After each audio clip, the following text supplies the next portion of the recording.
What's up, guys? Antoine here from Culture Matters.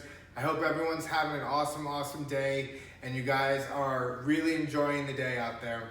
Hey, I just want to take a quick moment and talk with you about the levels of consciousness.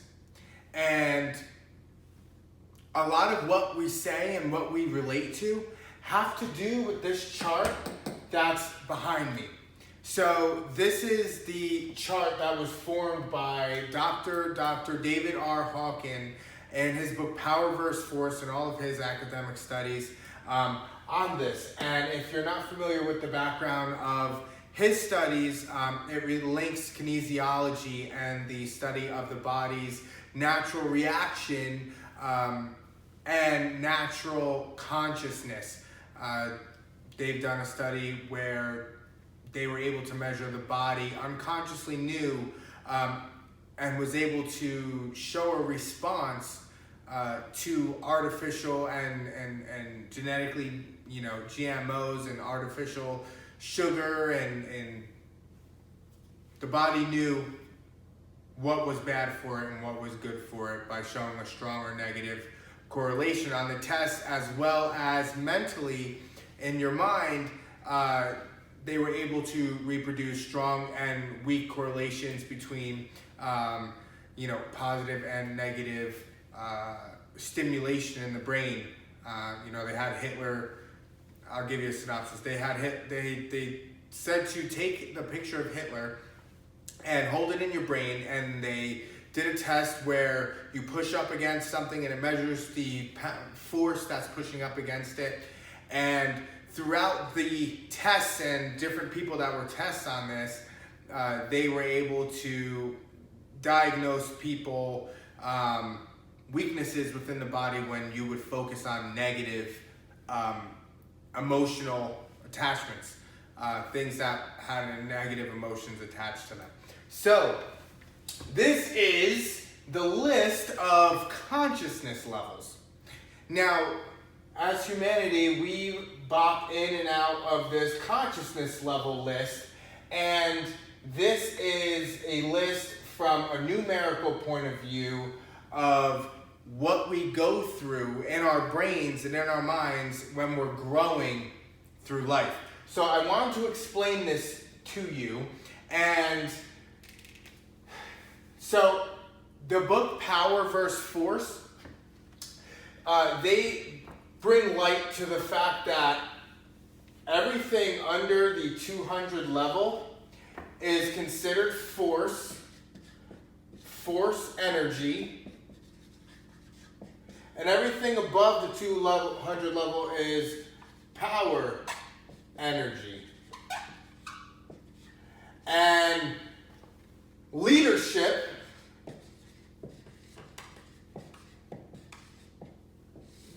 can be based back to an emotional state or consciousness level state.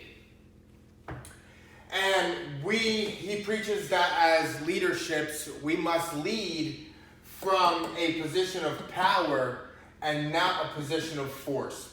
So let's go through this really quickly. Shame correlates at a 20, which is obviously the lowest level, which is right before death, okay? And here is death. Okay, so shame is right before death. And shame carries the emotions of humiliation and elimination. This is the level of suicide.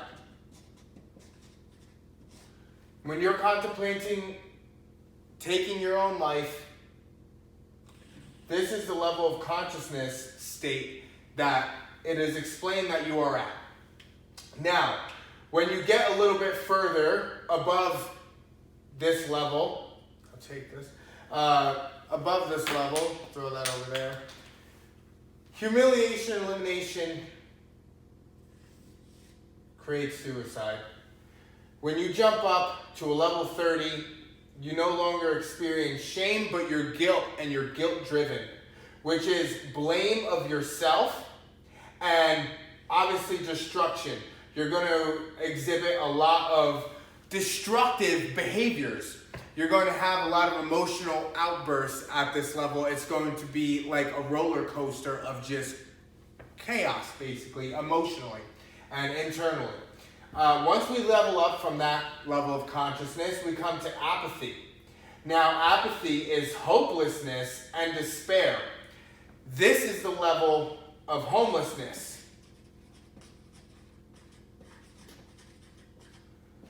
Now, this level of hopelessness and despair is normally the consciousness level of hopelessness. Of the homeless. I apologize. And now the homeless are stuck in this state of just hopeless. They're in despair. They have like nowhere to go. They don't believe. They're so numb. They're just numb. Emotionally, because of the hopelessness that incurs. Oftentimes, obviously, through tragedy and fear and desire and anger, and these things, they compound and they lead you down this road. So this hopelessness and despair, it's very difficult. You don't have any self-esteem. You don't have anything to really that you're going for. You're existing. You're simply existing and not hoping for any better in your life, and you're no longer grieving about it. You're not sad about being homeless anymore. You've accepted the fact that you're homeless, and this is what my life is, and this is what my life turned out to be, and that's it, and case closed. So when we move up from that and we get to number 75 on the consciousness scale, this is the level of regret and tragedy.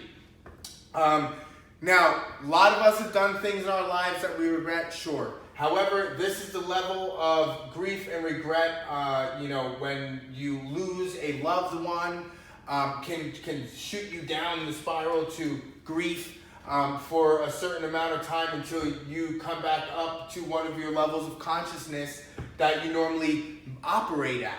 So grief, oftentimes, if you've committed murder and you're in jail and you're serving your prison sentence, grief is a very common emotion that is going to plague that inmate. Over the regret of doing something, of taking someone's life, they go into prison and they find their faith and they find their religion and they start getting into personal developments, and then after, they start to climb the ladder of consciousness. Now, I'm not saying, going to jail for murder is the only thing that could do it. However, if you're going to jail for murder and you're not mentally impaired in some type of way, you're most likely going to feel a regret, because that was a tragic moment, something that happened in your life that's very traumatic.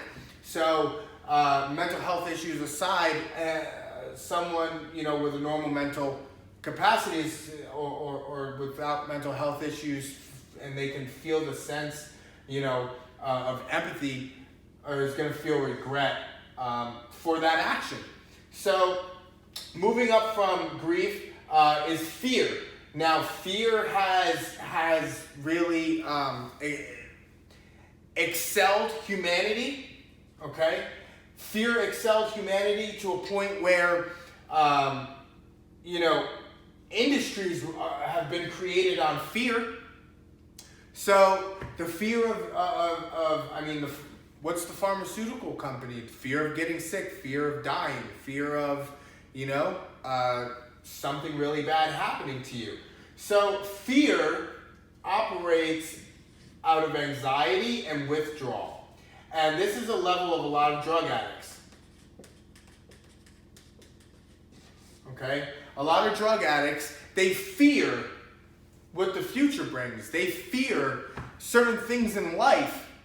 They fear past things that have happened to them, etc. They have certain fears and buried fears that they haven't dealt with, and it leads to addiction, high anxiety, and withdrawal. So when you're leading from fear, you're leading from a space that that is ultimately going to have the other person on the other end, like say I'm trying to lead because you fear me, right? That other person is going to resent you. It's going to foster other types of feelings and emotions that are negative and that aren't going to be beneficial to you and aren't going to be beneficial to the person and or people that you're working with. So if we want to not lead out of fear, Hitler led out of fear, right? The fear of losing, of encroachment and invasion. So we don't want to lead from a level of fear. Although fear, it can be very, very proactive in the sense that anxiety usually tends to cause an action. If the actions are sporadic and they're not well calculated. However, fear has been a strong motive within the human civilization. So fear has caused many horrible things and also many great things to be created out of fear. So as we move up the consciousness scale, I guess I'll throw this in here. Humanity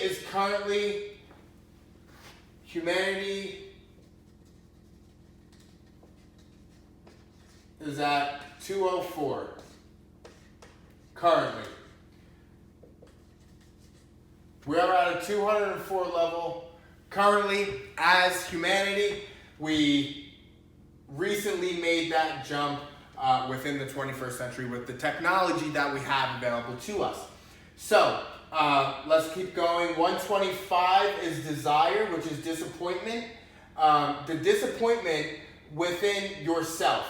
The desire, leading from a sense of desire, is going to basically, you're always desiring something. So when you constantly seek something from someone, that desire, that you're pushing them, okay, because of a desired outcome on a constant basis, and you're only leading to see that outcome. Now you, if you're a manager, if you're a leader, if you're a boss, you're going to drive yourself insane because you're going to always crave that level of performance. Now, in any industry that you have, you obviously are understanding of burnout. So when you're pushing your people that hard based on your desire of a performance outcome, you will be enslaved mentally by your addictive leadership personality. Okay? Your desire is literally going to kill your leadership and the people that you're leading. Okay? Now, before desire, working our way up, 150 is anger. Hate and aggression. Now, when you're leading from anger, hate, and aggression, this is obviously a step up from Hitler's fear. However, these absolutely commingle because as humanity, we can bop in and out of all of these. However, what we currently where or what level that we're at is an average of where we fall on the most consistent basis. So, leading from anger and coming in all puffed up, you're the boss of the bosses and nobody can tell you nothing, and coming in your office and leading people like that. Hey, you go over there, this and that. Are you kidding me? You mess this up or mess that up, and you're putting all that freaking energy out into your people, and it's just sucking the life out of them. So leave your personal problems at home. Okay? Do not come to work and leave your people angry. Put a smile on your face. Okay? Anger has obviously caused wars,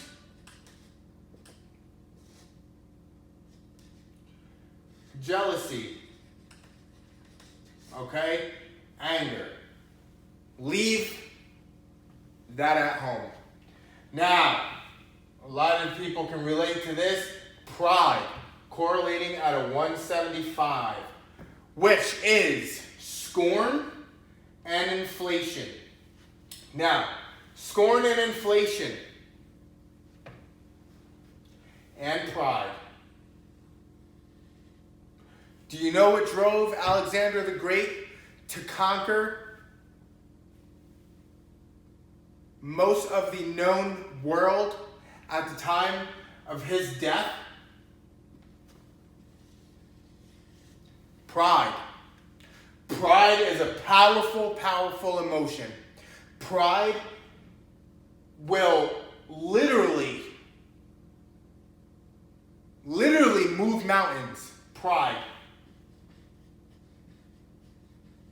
National pride, cultural pride, personal pride. You start messing into people's pride and ego, whoo, you got a problem, don't you? So, pride correlating at a force energy. On the high force scale energy, 175, you're leading from a place of pride.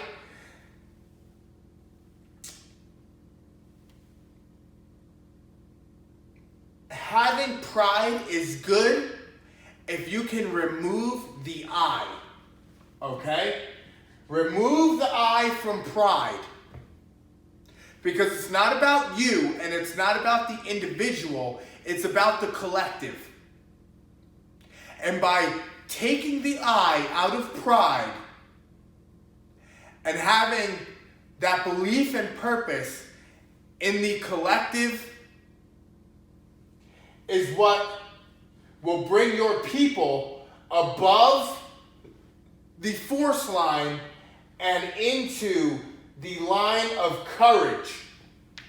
Now, by making it about the people, you have crossed this line of leadership from I to we. Okay? I to we gets you above the line. So now courage, which correlates out of 200, is your affirmation and your empowerment. So when people and you push that pride and you drop the I and you make it about us, you're encouraging people to have courage that they can succeed in what they're looking to do and what the overall mission is. So, we're finally just getting above this line, okay, into courage. And courage is the beginning of your empowerment. Okay, the beginning of your empowerment. I'm going to cut this in two, and I'm going to pick right back up with what we got here on the power consciousness levels, 200 and up. We'll cover that on the next level in the next video. And thank you for watching. I appreciate you guys. I know this one was a long one, and we'll catch you on the next video covering power, energy, and leadership. Guys, culture matters. I love you all. Antoine Webb here. Check us out, www